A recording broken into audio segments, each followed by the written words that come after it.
La reconnaissance du travail de soins non rémunérés majoritairement assuré par les femmes s'impose de plus en plus comme un enjeu central du développement local et de l'égalité de genre.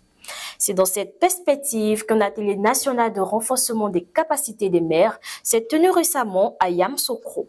Cette initiative conjointe du ministère de l'Emploi, de la Promotion sociale, du ministère de la Femme, de la Famille et de l'Enfant, avec l'appui de l'ONU Femmes, vise à intégrer cette problématique dans les politiques locales. Le reportage de Soro Estine.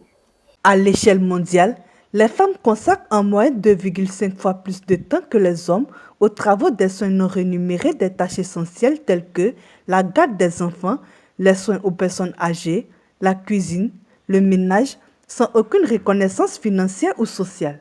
Cette réalité est particulièrement marquée en milieu rural où les femmes sont souvent reléguées à des rôles invisibles mais indispensables au bon fonctionnement des foyers et des communautés. L'atelier organisé à Yamoussoukro s'est inscrit dans une dynamique de sensibilisation et de formation des autorités locales, notamment des maires, sur la notion de travail de soins non rémunérés et son impact sur le développement inclusif. L'objectif principal est de faire comprendre aux élus locaux l'importance d'intégrer cette problématique dans leur politique de planification et de développement. Nous avons besoin de solutions, nous avons besoin de pistes d'orientation, de cadrage pour un développement local harmonieux.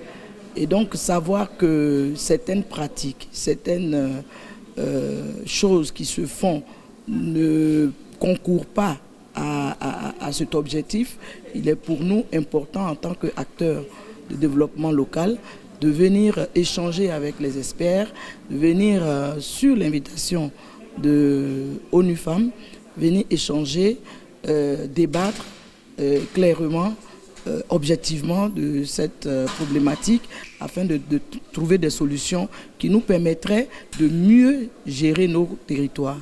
Pour l'ONU Femmes, partenaire stratégique de cet atelier, l'implication des collectivités locales est cruciale. Selon la représentante de l'institution, cette démarche permettra non seulement de valoriser le travail des femmes, mais aussi d'ouvrir la voie à des politiques plus équitables et favorables à l'épanouissement de toutes les couches sociales. Il est important que les collectivités locales soient ciblées parce que les élus locaux et locales sont ceux et celles qui sont le plus proches de nos populations.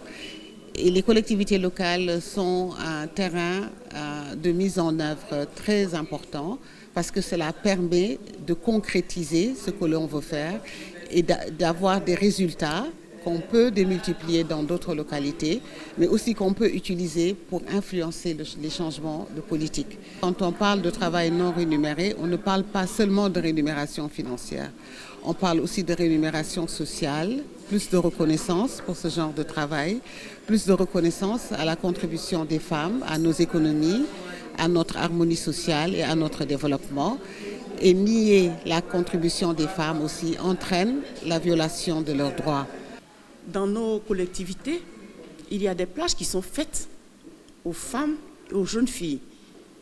Parce que notre avenir, c'est l'avenir de demain. Et donc, il faut permettre à ces femmes et à ces jeunes filles d'être autonomes. En mobilisant les mères autour de cette problématique, les initiateurs de l'atelier espèrent poser les bases d'un changement durable à travers les actions concrètes.